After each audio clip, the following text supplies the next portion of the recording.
अल्हम्दुलिल्लाहि रब्बिल आलमीन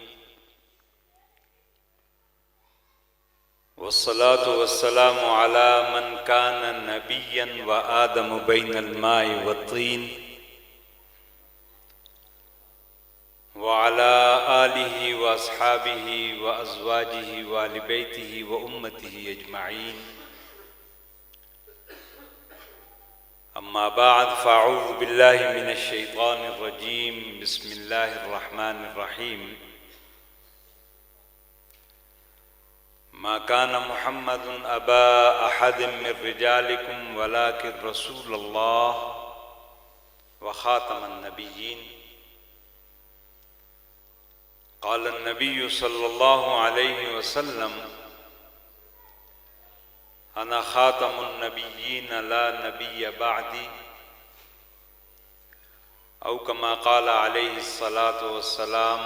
सदक़ल्लाह व सदक़ रसूलुहुन नबियुल करीम। तमाम अहबाब दुरूद शरीफ पढ़ लीजिए। अल्लाहुम्मा सल्लि अला सय्यिदिना व मौलाना मुहम्मदिन व अला आलि सय्यिदिना व मौलाना मुहम्मदिन व बारिक व सल्लि व सल्लिम अलैहि। अल्लाहुम्मा सल्लि अला सय्यिदिना मुहम्मदिन फिल अव्वलीन वल आखिरीन व फिल मलइल आला इला यौमिद्दीन। मेरे वाजिबुल एहतराम हज़रात उलमाए किराम, बिरादरान इस्लाम, मेरे मोहतरम बुज़ुर्गों, अज़ीज़ नौजवान साथियों, कम सिन बच्चों, आज आपकी जामे मस्जिद रहमतुल लिल आलमीन में ये खूबसूरत महफिल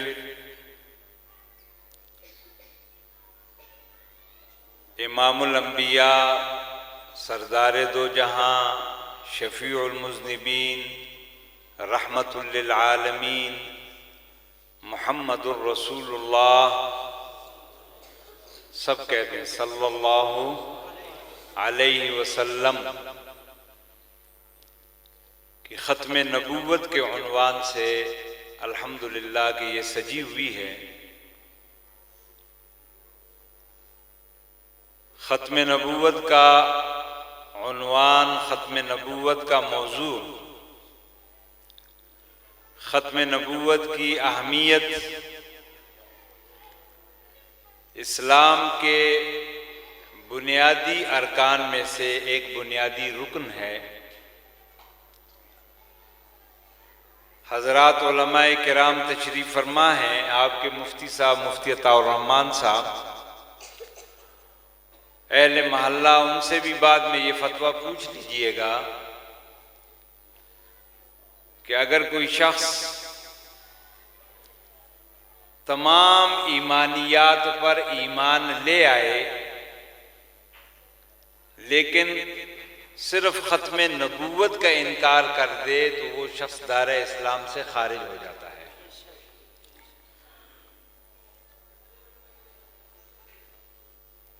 तो ख़त्म नबूवत का अकीदा हर मुसलमान का जानना और इस पे अमल करना ये ज़रूरी है। इमामुल अंबिया सरदार दो जहां शफीउल मुज़निबीन मुहम्मदुर रसूलुल्लाह, सब कहते हैं सल्लल्लाहु अलैहि वसल्लम,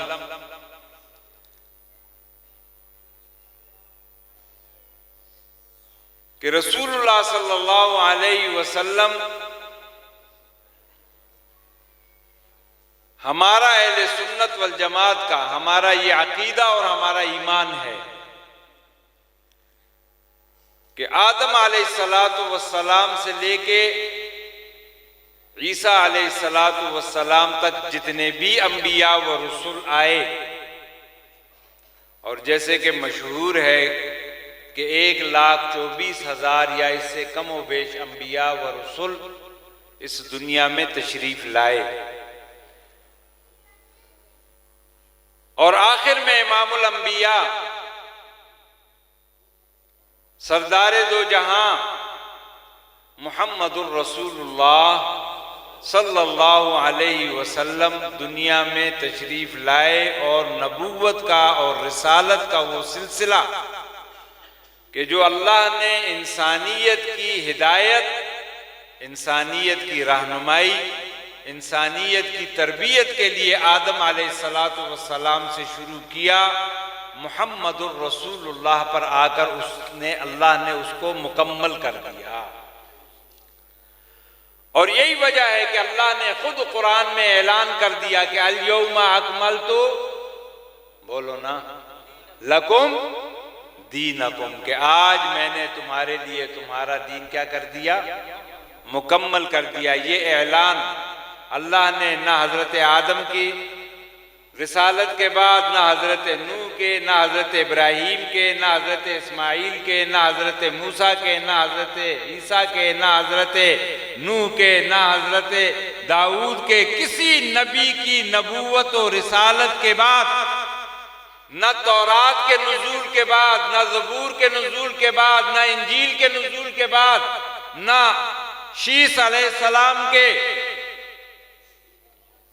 किताबों के बाद, किसी भी नबी के बाद अल्लाह ने यह ऐलान नहीं किया। लेकिन जब मुहम्मदुर रसूलुल्लाह सल्लल्लाहु अलैहि वसल्लम तशरीफ लाए, कुरान का नुज़ूल शुरू हुआ, तो अल्लाह ने फिर ये ऐलान कर दिया कि आज मैंने तुम्हारे लिए तुम्हारा दीन क्या कर दिया, मुकम्मल कर दिया। तो जब दीन मुकम्मल हो गया तो दीन लाने वाले भी मुकम्मल हो गए।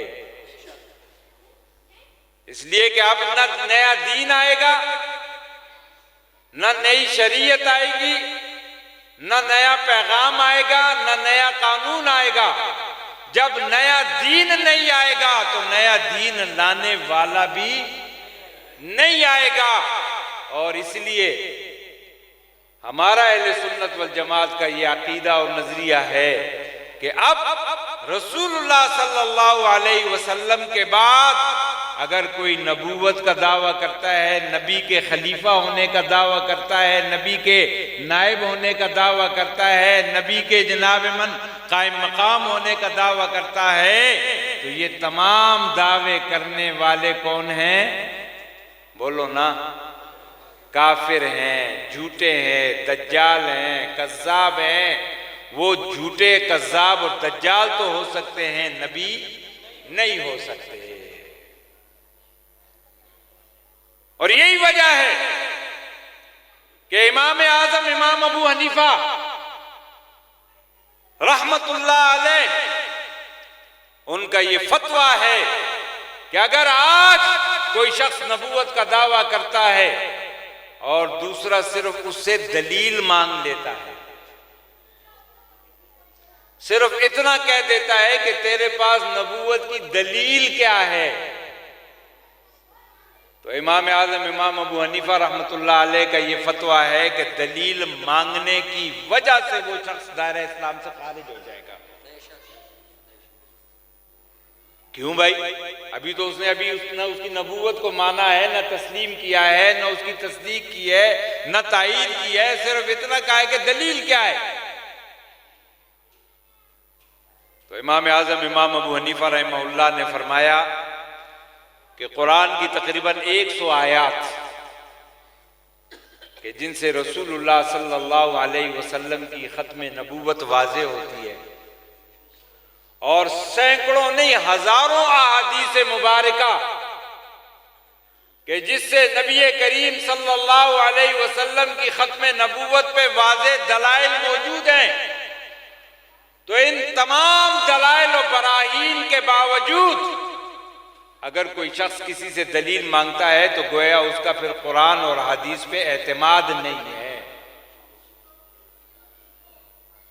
तो इसलिए मेरे अजीजों, मेरे नौजवानों, अकीदा खत्म नबूवत का सीखना, अकीदा खत्म नबूवत का समझना, ये हर एक मुसलमान की जिम्मेदारी है। ये सिर्फ मौलवी की जिम्मेदारी नहीं है, याद रखो। कि सिर्फ मौलवी इसका जिम्मेदार है कि वो अकीदे खत्म नबूवत सीखे या सिखाए या पढ़े या पढ़ाए। नहीं, हर मुसलमान का। और इस वक्त कादियानियों के लिए सबसे बेहतरीन चरागाह जो उनके लिए है वो हमारा नौजवान है, कॉलेज और यूनिवर्सिटी का नौजवान, बच्चे और बच्चियां। क्योंकि इस वक्त बदकिस्मती ये है कि हमारे पास हर काम के लिए टाइम है, हर चीज के लिए हम टाइम निकाल सकते हैं, लेकिन दीन को हमने ऐसा लावारिस बना दिया है कि दीन के सीखने के लिए ना हमारे पास टाइम है, ना ज़ौक़ है और ना शौक है। दुनिया का हर काम उसके लिए तो हमारा ये ज़हन है, हमारी ये सोच है कि जी जो भी काम करना है वो सीख के करना है। हत्ता कि अगर कोई ड्राइवर बनना चाहता है तो हम कहते हैं भाई पहले ड्राइविंग स्कूल में दाखला लो, ड्राइविंग सीखो तो तब तुम ड्राइवर बनोगे। अगर कोई राज बनना चाहता है तो हम कहते हैं भाई पहले किसी के साथ ड्यूटी करो। अगर कोई तरखान बनना है तो उसके लिए भी हम कहते हैं कि किसी तरखान के साथ काम करो। अगर मोची बनना है तो उसके लिए भी हम कहते हैं कि किसी मोची के साथ बैठ के काम सीखो कि डंगा कैसे लगाना है। लेकिन दीन ऐसा लावारिस हमने बना दिया है कि इसके लिए हम कहते हैं सीखने की जरूरत नहीं है, बस जो कुछ देख लिया या किसी से सुन लिया। और फिर खुसूसन पाकिस्तानी कौम का ये एजाज है, मुझे माफ करना अगर मेरी बात कड़वी लगे, कि दो खूबियां अल्लाह ने पाकिस्तानी कौम में बदरजाए अतम, दो खासियतें, दो खूबियां, दो सलाहियतें रखी हैं। एक कि हर पाकिस्तानी डॉक्टर और हकीम है, हर पाकिस्तान। अभी कोई बीमारी कहे कि मुझे ये तकलीफ है तो हर एक उसको नुस्खा बताएगा कि ये खाओ, ये खाओ, ये खाओ, ये फलानी गोली खाओ, ये फलानी चीज खाओ, ये फलानी चीज खाओ। तो एक तो ये खूबी अल्हम्दुलिल्लाह हर पाकिस्तानी में है कि वो डॉक्टर, बेहतरीन डॉक्टर और हकीम है। और दूसरी सलाहियत हर पाकिस्तानी में ये है कि वो मुफ्ती है, कि कोई दीन का मसला ऐसा हो किसी के सामने आप बयान करें तो फौरन फतवा आ जाएगा, नहीं ये इस तरह नहीं, ये इस तरह है, चाहे उसको पता हो या ना।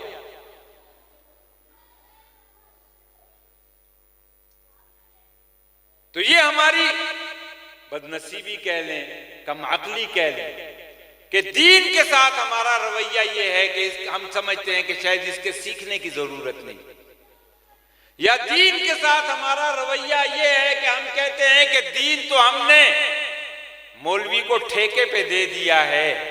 दीन जाने मौलवी जाने, मेरा दीन से क्या ताल्लुक, मैं तो दुनिया कमाने के लिए आया हूं, मेरे लिए तो दुनिया है, मैंने तो माल कमाना है, मैंने तो जनाब मन अच्छी डिग्रियां लेकर और अच्छी नौकरी करके आज देख लें कि आज हर एक का ये ज़हन है, आज हमारी जिंदगी का मकसद, आज हमारी जिंदगी का महवर, आज हमारी जिंदगी की मुंतहा, आज हमारी जिंदगी का मेराज। आप किसी से पूछ लें, किसी कॉलेज यूनिवर्सिटी के बच्चे से पूछ लें, बच्ची से पूछ लें कि तुम्हारी जिंदगी का मकसद क्या है, वो कहेगा जी कि मैं चाहता हूं कि मैं फलाना कोर्स कर लूं, मैं इंजीनियर बन जाऊं, मैं डॉक्टर बन जाऊं, मैं पीएचडी कर लूं, मैं फलाना कर लूं, मैं फलाना कर लूं, मैं एमबीए कर लूं, मैं जनाब मन सीएसएस कर लूं। करके क्या करोगे? अच्छी नौकरी कर लूंगा, अच्छी नौकरी मिल जाएगी, अच्छी नौकरी मिलेगी, अच्छी तनख्वाह मिल जाएगी, अच्छी तनख्वाह मिलेगी, ऐश और इशरत की जिंदगी गुजारूंगा और अपने लिए जनाब मन माल और असबाब इकट्ठा करूंगा, अपनी औलाद के लिए जायदाद बना दूंगा। आज हर एक की जिंदगी का मकसद सिर्फ ये बन गया। और अगर मदरसे में कोई बच्चा चला गया तो हम कहते हो इसने तो जिंदगी जाया होगी, हाफिज बन के, मौलवी बन के, कारी बन के क्या मसीतड़ बन जाएगा, किसी मस्जिद का इमाम खतीब बन जाएगा, और इसने क्या करना है। लेकिन देख लो आज अल्लाह ने बता दिया कि हाफिज बन जाएगा तो चीफ ऑफ आर्मी स्टाफ भी बन जाएगा। कि जरूरी नहीं है। और ये भी सुन लें कि हम उलमा मौलवियों पे ये इल्जाम भी लगाया जाओ जी मौलवी तंग नजर है। याद रखो, मौलवी किसका वारिस है? बोले ना, किसका वारिस है? नबी करीम सल्लल्लाहु अलैहि वसल्लम का वारिस है या नहीं है? बोले ना। ये मिंबर ये किसकी विरासत है? बोलो, बोलो ना यार। मौलवी को मान लो, थोड़ी देर के लिए मान लो। ये मिंबर किसकी विरासत है? ये मेहराब किसकी विरासत है? और आका को रब्बे कायनात ने इस कायनात के लिए क्या बनाकर भेजा है? वमा अरसलनाका इल्ला रहमतल लिल आलमीन। तो जो आका रहमत बना के भेजे गए हैं, जो आका इस कायनात के लिए रहमत बन के आए हैं, जो आका इस कायनात के हर एक के लिए न सिर्फ इंसान, आका की तालीमात सिर्फ इंसान और इंसानियत के लिए नहीं, बल्कि आका की तालीमात चरिंद परिंद और दरिंद के लिए भी, नबातात और अशजार के लिए भी अल्लाह ने रहमत बना के भेजा। तो जो आका रहमत बना के भेजे गए, जिस आका की तालीमात सरासर रहमत ही रहमत है, तो उस आका का नायब और उस आका का वारिस वो कभी भी तंग नजर और तंग दिल नहीं हो सकता। तो उलमा तंग दिल और तंग नजर नहीं है। उलमा आपके हमदर्द हैं, इसलिए कि उलमा मुहम्मदुर रसूलुल्लाह के वारिस हैं। और कायनात में इंसानियत का सबसे बड़ा हमदर्द और इंसानियत का सबसे बड़ा गमख्वार वो कौन था? मुहम्मदुर रसूलुल्लाह सल्लल्लाहु अलैहि वसल्लम के साथ, कि जिसका सीना हर वक्त इस उम्मत के लिए ऐसे उबलता था कि जैसे हंडिया आग के ऊपर उबलती है, कि जो इस उम्मत के लिए, जो मेरे लिए और आपके लिए नज़ा की कैफियत में है, जिब्राइल अमीन तशरीफ लाते हैं कि या रसूलुल्लाह सल्लल्लाहु अलैहि वसल्लम मेरे साथ इजराइल भी आए हैं और अल्लाह आपकी मुलाकात के मुश्ताक हैं। उस नज़ा की कैफियत में अगर उस जात को फिक्र है तो वो आमना की फिक्र नहीं है, वो फातिमा की फिक्र नहीं है, वो हसन हुसैन की फिक्र नहीं है, वो अली उल मुर्तजा की फिक्र नहीं है। अगर उसको फिक्र है तो वो मेरी और आपकी फिक्र है। कि वो उस वक्त भी ये सवाल करते हैं कि इजराइल तो आ गए हैं, लेकिन पहले जाके एक सवाल का जवाब लेके आ जा, मेरे रब के पास चला जा और मेरे रब से इतना पूछ ले कि मेरे बाद मेरी इस उम्मत के साथ क्या करेगा। कि वो रहमतों वाला नज़ा की कैफियत में भी मुतफक्किर है, तो किसके लिए? मेरे और आपके लिए और इस उम्मत के लिए मुतफक्किर है। वो रहमतों वाला मेराज पे जाता है, सुम्मा दना फतदल्ला फकान काब कौसैन औ अदना फाउहा इला अब्दिही मा औहा की कैफियत हैं। वक्त नहीं कि मैं तफसीलात अर्ज करूं। इस कैफियत में भी रब कहता है मेरे महबूब क्या तोहफे लाया है। महबूब कहता है अत्तहियातो लिल्लाहि वस्सलावातो वत्तय्यिबात। रब की तरफ से जवाब आता है अस्सलामु अलैका अय्युहन नबिय्यु व रहमतुल्लाह व बरकातु।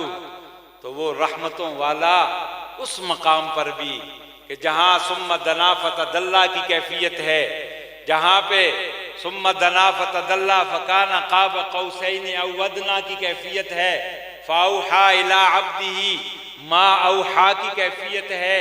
तो उस मकाम पर भी वो रहमतों वाला नहीं भूलता। किसे नहीं भूलता? तुझे और मुझे नहीं भूलता।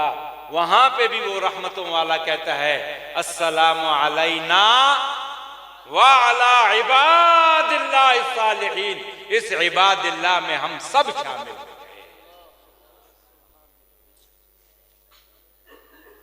तो इसलिए मौलवी तंग नजर नहीं है, मौलवी तंग नजर नहीं, मौलवी हमदर्द है, मौलवी गमखार है। मुफ्ती अताउर रहमान के जो इस मिंबर और इस मेहराब का वारिस है, वो तमाम अहले महल्ला का हमदर्द और गमख्वार है।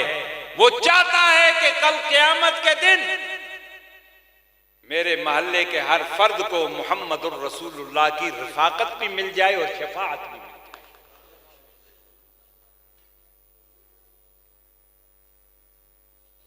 तो इसलिए मैं अर्ज कर रहा था कि मौलवी, ये हम पे इल्जाम है कि जी मौलवी तंग नजर, और जी मौलवी नु की पता दुनिया किथे पहुंच गई, और छड्डो जी है मौलवी ते एवं डरांदे रहंदे ने, मौलवी नु की पता। ये मशहूर करते हैं मौलवी की दौड़ कहां तक, मौलवी की दौड़ मस्जिद तक।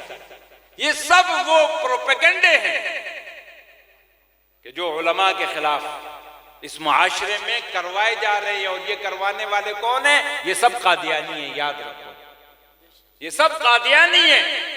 इसलिए कि कादियानी की कादियानियत पर जर्ब लगाने वाले कौन थे? वो मौलवी थे। वो मुफ्ती महमूद की सूरत में, वो मौलाना गुलाम गौस हजारवी की सूरत में, वो मौलाना अब्दुल हकीम की सूरत में, वो शाह अहमद नूरानी की सूरत में, वो उलमा के जो 100 साल तारीख मैदान में चलती रही, 10,000 नौजवान सन 53 की तारीख में शहीद हो गया, मसला हल ना हो सका। 7 मौलवी असेंबली में पहुंचे, असेंबली के अंदर कादियानियत के मसले को लाया गया। उलमा ने इल्म और अमल के पहाड़ खड़े करके पूरी असेंबली को मजबूर कर दिया कि मिर्जा गुलाम अहमद कादियानी और उसके मानने वाले सब के सब दायरा इस्लाम से खारिज है। अगर ये मौलवी असेंबली में ना होते तो शायद आज भी ये मसला हल ना होता। और यही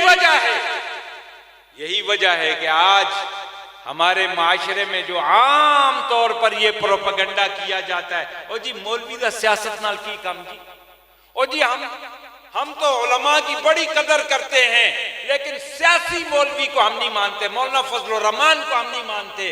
क्यों नहीं मानते हो? इसलिए कि मौलाना फजलुर रहमान सियासी है जी। और यही बात कादियानी भी कहते हैं कि हम हर मौलवी को मानते हैं लेकिन फजलुर रहमान को नहीं मानते। क्यों नहीं मानते? इसलिए कि फजलुर रहमान मुफ्ती महमूद का बेटा है, और मुफ्ती महमूद वो था कि जिसने कादियानियत के कुफ्र को तश्त-ए-ज़बाम किया।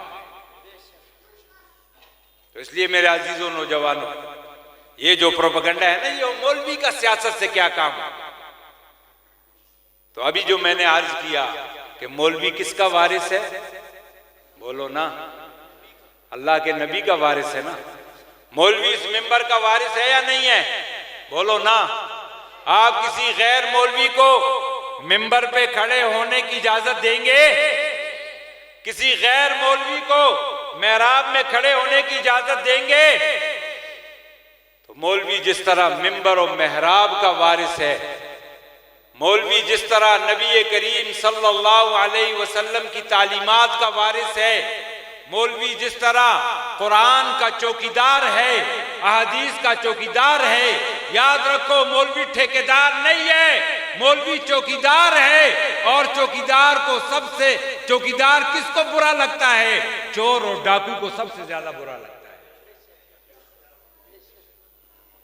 वरना आम शहरी को कोई तकलीफ नहीं होती चौकीदार से। रात को चौकीदार सीटी बजा के गलियों में फिरते हैं, रोडों पे फिरते हैं, तो चौकीदार से कौन डरता है? और कौन उसका मुखालिफ होता है? जो चोर होता है, जो डाकू होता है। मुझे चोरी की ये मौका नहीं दे रहा, मुझे डाके का ये मौका नहीं दे रहा। इसी तरह दीन के डाकू और दीन के चोर, उनको सबसे ज्यादा तकलीफ किससे है? वो मौलवी से है। उनको दीन से तकलीफ होती है, लेकिन क्योंकि दीन पे वो लफाजी नहीं कर सकते, लिहाजा निशाना जो है वो बेचारा मौलवी बनता है। तो अर्ज कर रहा था कि जिस तरह कुरान का मुहाफिज रसूलुल्लाह की तालीमात का मुहाफिज, सुन्नतों का मुहाफिज उलमा हैं, मिंबर और मेहराब के वारिस उलमा हैं। इसी तरह रसूलुल्लाह की सियासत के वारिस भी उलमा हैं। या तो इनकार कर दो कि मोहम्मदुर रसूलुल्लाह सियासतदान नहीं थे, अमीरुल मोमिनीन नहीं थे। एक तो आज की ये नाम नेहाद रियासत मदीना, असल रियासत मदीना तो मोहम्मदुर रसूलुल्लाह ने बनाई। और फिर रियासत मदीना का हुक्मरान बनने के लिए अबू बकर का किरदार पेश करना पड़ता है। रियासत मदीना का हुक्मरान बनने के लिए उमर का किरदार पेश करना पड़ता है। रियासत मदीना का हुक्मरान बनने के लिए उस्मान का किरदार पेश करना पड़ता है।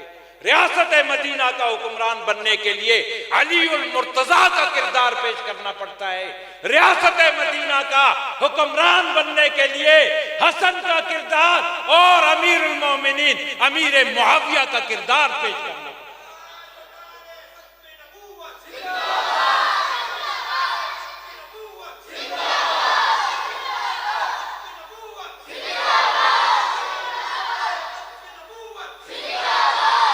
इसलिए मेरे अजीजों,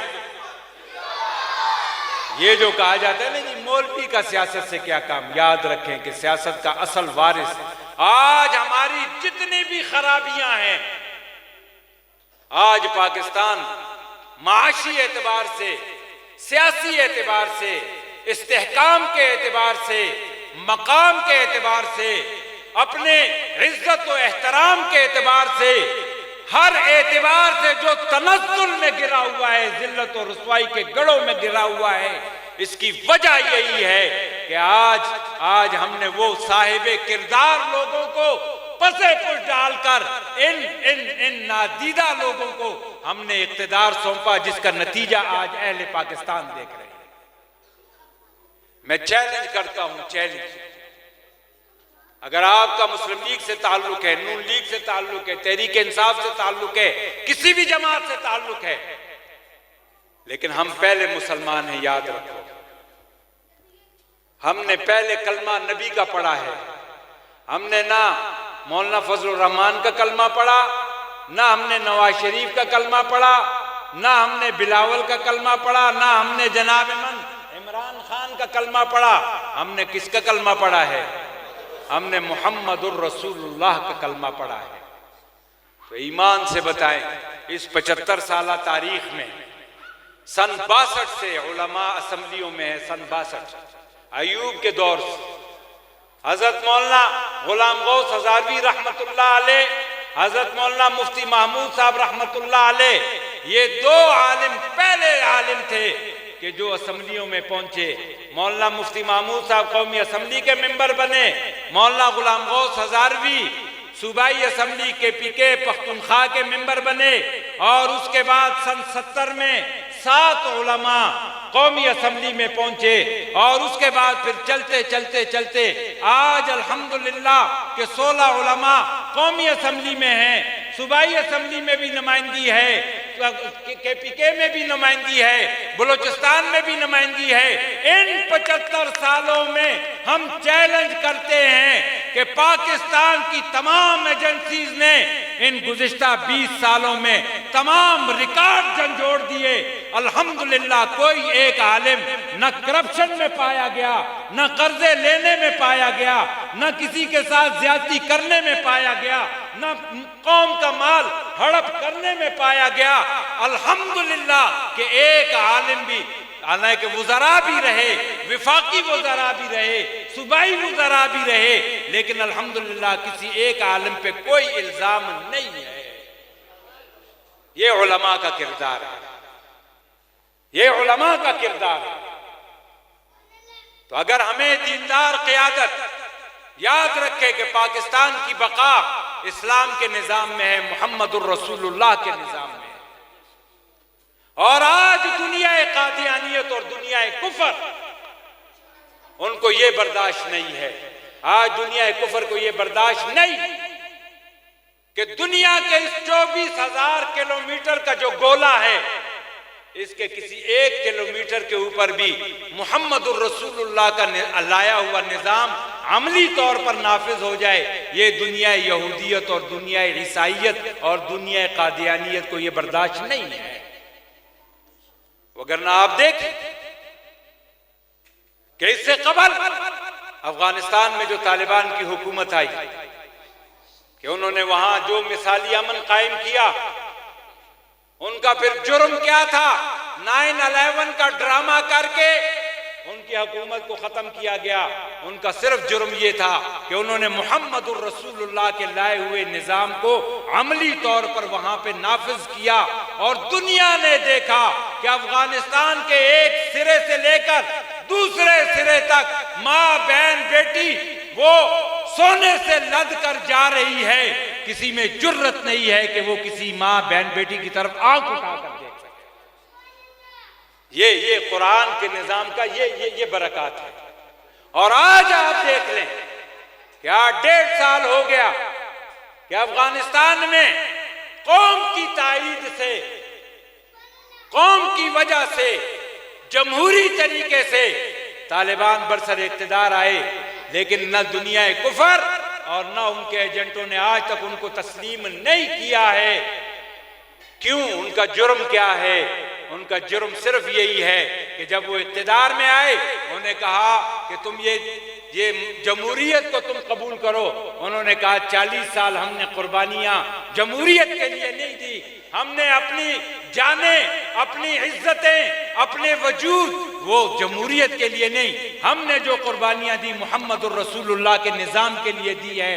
उसका नतीजा ये कि आज तक दुनिया के किसी मुल्क ने उनको तस्लीम नहीं किया। उनका और क्या जुर्म? सिर्फ इसके कि उन्होंने मुहम्मदुर रसूलुल्लाह के निजाम को अमली तौर पे नाफिज किया। और इस निजाम की बरकत देखें कि 40 साल से हालत जंग में, लेकिन आज उन पे 1 रुपए का कर्जा नहीं है, 1 रुपए का कर्जा। और 40 साल से हालत जंग में, लेकिन आज उनकी मईशत हमसे ज्यादा मजबूत है। आज उनका रुपया हमसे ज्यादा मजबूत है। पूरी दुनिया का बाइकाट है, सोशल बाइकाट, लेकिन अल्हम्दुलिल्लाह पूरी जुर्रत के साथ वो खड़े हैं कि जिस तरह 40 साल अल्लाह की मदद और नुसरत आती रही, दुनिया की तमाम टेक्नोलॉजी को उन्होंने फेल कर दिया।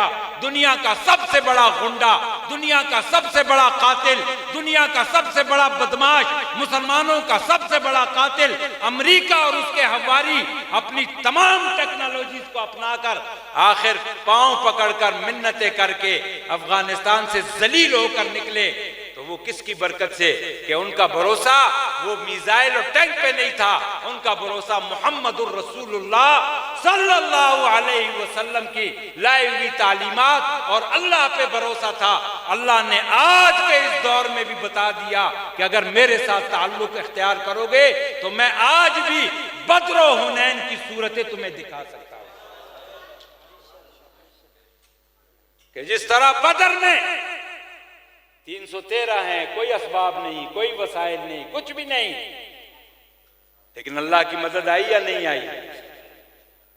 इसी तरह यहां पे भी देख लो कि जब अल्लाह के साथ ताल्लुक और मुहम्मदुर रसूलुल्लाह सल्लल्लाहु अलैहि वसल्लम के साथ सही मानों में ताल्लुक होगा तो अल्लाह आज भी ये बता सकता है कि मेरी रहमतें, मेरी मदद, मेरी नुसरत, मैं वही अल्लाह हूं कि जो बदर में था, मैं वही अल्लाह हूं कि जो हुनैन में था, मैं वही अल्लाह हूं कि जो मुहम्मदुर रसूलुल्लाह सल्लल्लाहु अलैहि वसल्लम ने जिस अल्लाह का तारुफ कराया है, मैं वही अल्लाह। तो इसलिए मेरे अजीजों, मेरे नौजवान, तो अर्ज कर रहा था कि ये जो जहन है ना हमारा कि जी मौलवी का सियासत से क्या काम, ये हकीकत में ये कादियानियों का प्रोपगंडा है। इसलिए कि कादियानियों को गैर मुस्लिम अक़लियत, ठीक है, भट्टो साहब का ये बहुत बड़ा फैसला था, इसमें कोई शक नहीं है कि भट्टो साहब ने उस वक्त ये फैसला लिया कि कादियानी गैर मुस्लिम अक़लियत, लेकिन उसके लिए ज़हनसाज़ी, उसके लिए मेहनत, हम छोटे छोटे थे, मुझे याद है कि हज़रत मौलाना गुलाम गौस हज़ारवी रहमतुल्लाह अलैह की क़यादत में हमारे इदारे जामिया फ़ुरक़ानिया में कि हजरत हजारवी का वो मस्कन होता था, वहां पे उलमा पूरी पूरी रात बैठकर कादियानियों की किताबों का भी मुताला, जो महजरनामा कादियानियों ने पेश किया था सवालनामा, उस सवालनामे का जवाब अल्हम्दुलिल्लाह कि एक हफ्ते के अंदर 260 सफहात पर जवाब महजरनामा तैयार करके, और अल्हम्दुलिल्लाह कि मेरे वालिद मरहूम को अल्लाह ने ये एजाज दिया कि असेंबली में खड़े होकर मुसलसल 8 घंटे वो जवाब महजरनामा पढ़ के कादियानियों के तमाम एतराजात और सवालात का जवाब देकर पूरी असेंबली को मजबूर कर दिया कि वाकई ही कादियानियों का इस्लाम के साथ और मोहम्मद रसूलुल्लाह के साथ कोई ताल्लुक नहीं। और फिर भट्टो मरहूम ने, यकीनन हजरत हजारवी रहमतुल्लाह अलैह फरमाया करते थे कि मैंने भट्टो से कहा कि भट्टो साहब आप ये फैसला कर जाएं, मैं गुलाम गौस हजारवी गारंटी देता हूं कि कल मोहम्मद रसूलुल्लाह की शिफात आपको नसीब होगी।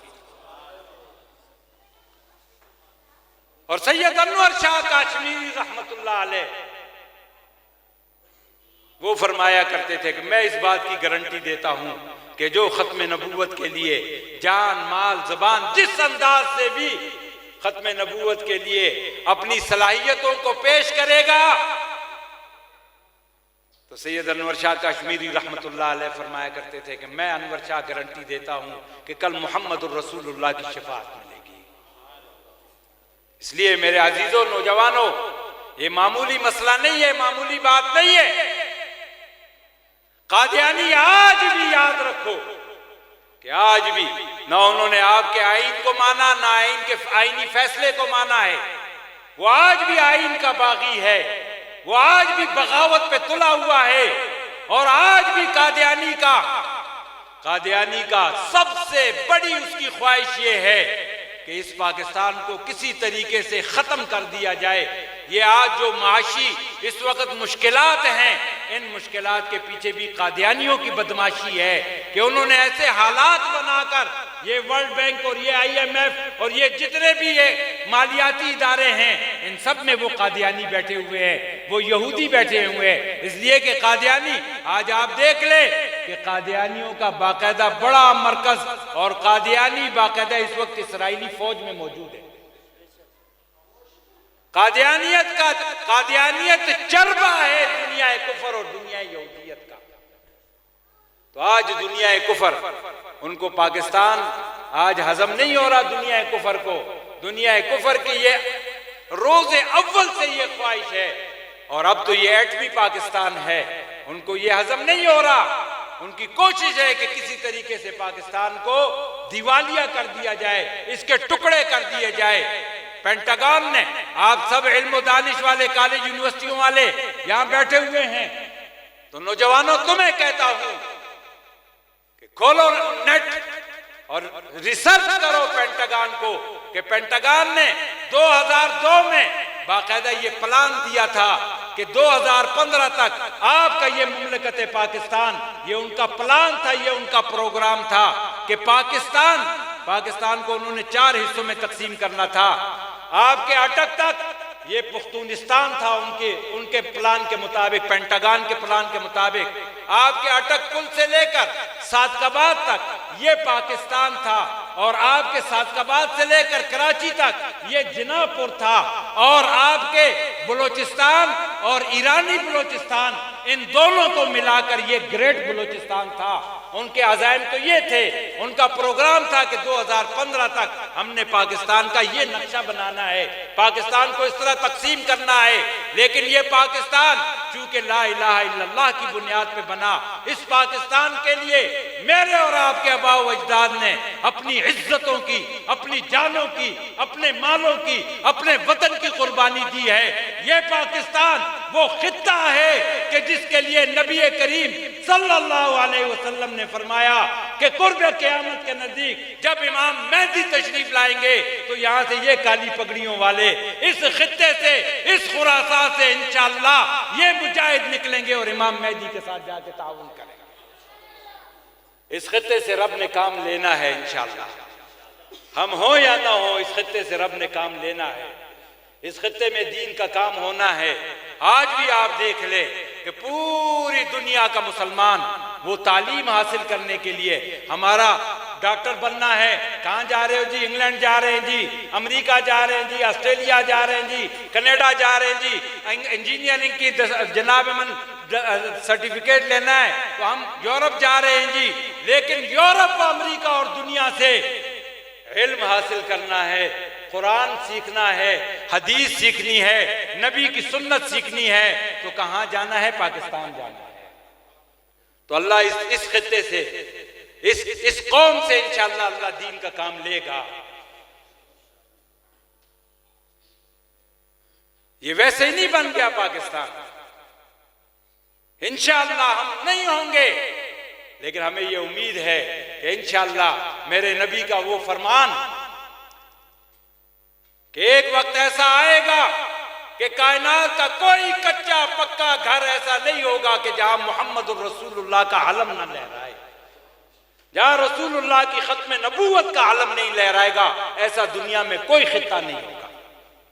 और उसमें इंशाअल्लाह बुनियादी किरदार ये पाकिस्तान और ये अफगानिस्तान और ये कबाइल के मुसलमान इंशाअल्लाह अदा करेंगे।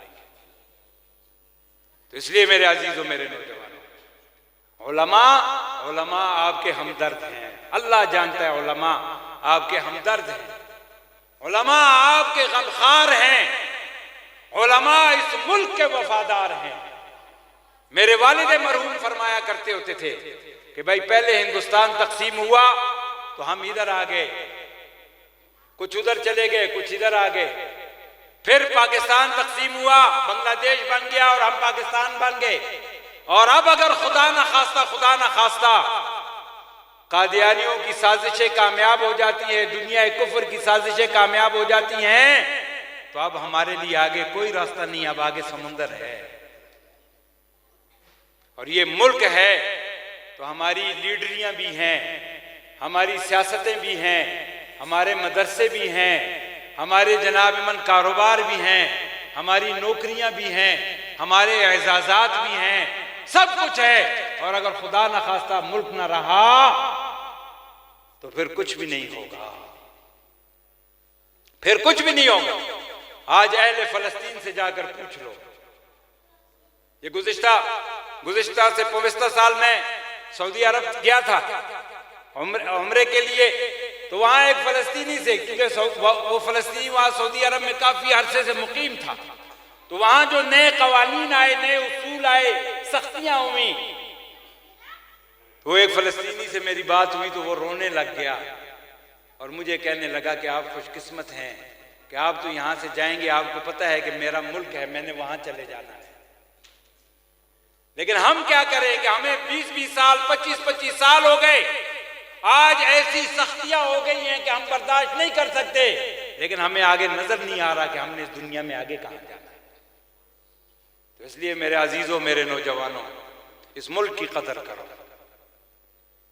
और इस मुल्क की कदर ये कि दीनदार क़यादत को आगे लेकर आओ। दीनदार क़यादत आएगी, वल्लाहिल अज़ीम ये मुल्क बचेगा, ये मुल्क तरक्की करेगा। और जो ख्वाब मेरे और आपके आबा व अजदाद ने देखे वो शर्मिंदा ताबीर होंगे। और अगर यही लुटेरे आते रहे तो आज 75 साल के बाद जिस मकाम पे हमें ला के पहुंचा दिया, अल्लाह न करे, अल्लाह न करे, मेरे मुंह में खाक कि कहीं ऐसा ना हो कि हम श्रीलंका वाली कैफियत और दीगर वो ममालिक जो इस वक्त जिन कैफियत से गुजर रहे हैं, कहीं हमारी भी वो कैफियत ना हो। तो इसलिए उसके लिए जरूरत इस चीज की है कि ये जो प्रोपेगेंडा कि हम कि जी मौलवी का सियासत से क्या काम, मौलवी सियासत में नबी करीम सल्लल्लाहु अलैहि वसल्लम का वारिस है। अज़म करें कि हमने आइंदा उलमा को आगे लाना है, दीनदार लोगों को आगे लाना है। आज हमारे चुनाव का मेयार क्या है? आज हमारे चुनाव का मेयार माफ रखना कि दो खड़े होते हैं, हम कहते हैं ये बड़ा बदमाश है, ये छोटा बदमाश है, चलो छोटे बदमाश को दे दो। और अगर कोई नेक खड़ा होता है, हम कहते हैं यार इस पे वोट जाया करना है, इस मौलवी को वोट दे के, इस सूफी को वोट दे के, इस तबलीगी को वोट दे के वोट जाया करना। याद रखो वोट जाया नहीं होगा। अगर दीनदार को वोट दोगे तो कल अल्लाह के यहाँ सुरखरुई होगी और कल इस पर्ची के बारे में अल्लाह के यहाँ पूछा जाएगा। याद रखो ये सिर्फ कागज की पर्ची नहीं है, ये सिर्फ कागज की पर्ची नहीं है, ये आपकी गवाही है, ये आपकी वकालत है। कल इसके बारे में आपसे सवाल होगा। तो इसलिए मेरे अजीजों, मेरे नौजवानों, इस मुल्क के साथ वफादारी वो यही है कि हम उलमा को, दीनदार लोगों को, नेक लोगों को, सालेह लोगों को, कि जिनके दिलों में अल्लाह और उसके महबूब का, अल्लाह की मोहब्बत और उसके महबूब की मोहब्बत और अल्लाह का डर हो, कि जिसके दिल में ये हो कि मैंने कल अल्लाह को अपने आमाल की जवाबदेही करनी है, ऐसे लोग आगे लाएंगे तो इंशाअल्लाह ये मुल्क तरक्की करेगा, ये मुल्क कामयाब होगा। अल्लाह हम सबका हामी और नासिर हो। व आखिर दावाना अनिल हम्दुलिल्लाहि रब्बिल आलमीन।